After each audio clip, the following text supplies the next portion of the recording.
tey dañu ñëw si garab gu am solo garab gu ñëpp war a bàyyi xel garab gu yaatu fii Sénégal muy Suruur Suruur moom la ñuy wax Acacia seyal mooy Suruur muy garab gu doy waar nag maa ngi fàttaliku sama papa daana si defar tul si garabu Suruur tul gu doy waar sax Suruur dañ koy indi ndax juróomi njariñ juróomi njariñ yoo xam ne daf ko am bu njëkk bi mooy wàllu biir buy daw bu la neexee jël xob bi bu la neexee jël xas mi bu dee xob bi la nga bëgg faj biir buy daw tibbal sa loxo ba mu fees nga baxal ko si litre ndox su baxee juróomi mi da nga koy segg di ko naan par genn wàll kaas comme kaasu ndekki boo ndekkee boo añee booree bu dee mag la bu dee xale kaasu ataaya soo demee nag ba biir bi arrêté da nga koy arrêté sinon dafay seere bu dee xas mi la jël juróomi xas nga fayal ko ba mu sew baxal ko si litre ndox di ko naan comme ni ñu ko waxee léegi muy mag genn wàll kaas xale kaasu ataaya mais xas moom boo koy baxal lu bon na baax fukki minute bu dee xob bi juróomi minute lay baax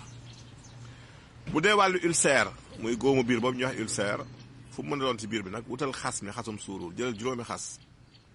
nga fayal ko ba mu sew baxal ko ba mu ñor si litre ndox su dee mag mu koy naan par genn wàll kaas bu dee xale kaasu ataaya ñetteelu tegtal bi mooy wàllu bronchite muy fer boobu di jàpp xëtal di roog asthme nga xam ne bu la dalee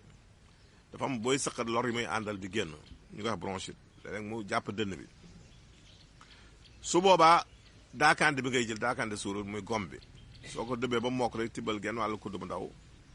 nga def si kaas def ndox bu tàng yëngal bàyyi mu tey nga segg naan bu dee mag genn wàllu kaasu ndékki bu dee xale kaasu ataaya bu dee wàllu rhumatisme la aussi jëlal gom bi ba léegi nga def bu dee xale genn wàll kaasu ataaya bu dee mag genn wàll kaasu ndékki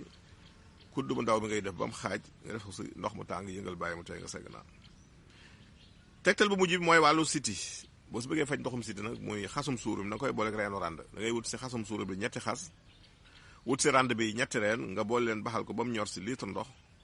di ko naan par genn wàll kaas boo ndekkee boo añee boole si kàttanu yàlla boo ko defee fu mu fekk siti wala ku rëbët fa lay yem ñu ñëw si question yi ni ñeenti tey question bu njëkk bi kii daal nee na siburu la bëgg tegtal ndax dafa jël lu ne daal affaire nangu ko bàyyi wutal xasum ngéejaan xas mi wutal ñetti xas rek nga fayal ko ba mu sew baxal ko si litre ndox ba mu ñor nag lu mën noonu 10 minutes nga koy naan par genn wàll kaas boo ndekkee boo añee boo leere si kàttanu yàlla fu mu fekk siburu fa lay yem ñaarul tegtal bi kii nee na daal asthme moo ko sonal asthme wutal xasum xewar xas mi ngay wut mooy la fa ñaar sénégalensis ñu koy wax le sisi jëm guinéens aussi di ko wax aussi le césrier du Kayor ou le cerisier du Kayor cerisu Kayor daal li ñu ko waxee si gàttal soo amee xas mi da ngay jël ñetti xasu xewar bi nga togg ko ba mu ñor si litre ndox di ko naan par genn wàll kaas bu dee mag xale kaasu ataaya si kàttanu yàlla bu dee asthme fa lay yem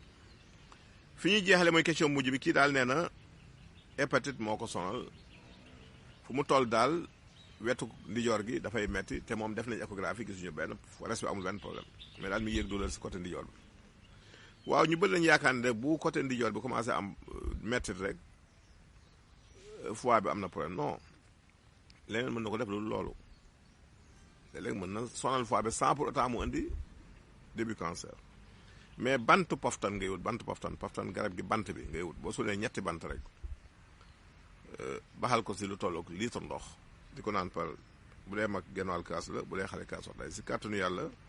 moom bu foie bi kon ba commencé am ay jafe-jafe sax da koy delluwaat fa mu ne woon muy bantu poftan boobu ñu leen tàggu fii jéen joxaan si benn émission jërëjëf